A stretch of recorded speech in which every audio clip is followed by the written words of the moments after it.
Hello and welcome to my show. This is a drink called How to Make French Vanilla Cappuccino Raspberry. First thing you gotta do is, hang on a second. So open up this French Vanilla Cappuccino mix and do 1-2 spoons, and after that, you close it. And then after that, you pour in a little bit of water,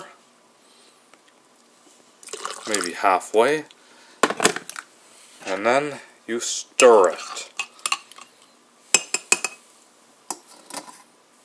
Then after that, you open up this Raspberry Bubly and you pour it into the cup. And if it settles, and here is your French Vanilla Cappuccino Raspberry soda. By the way, it's carbonated and it's considered soda cappuccino. Thank you for watching, everyone, and enjoy this drink.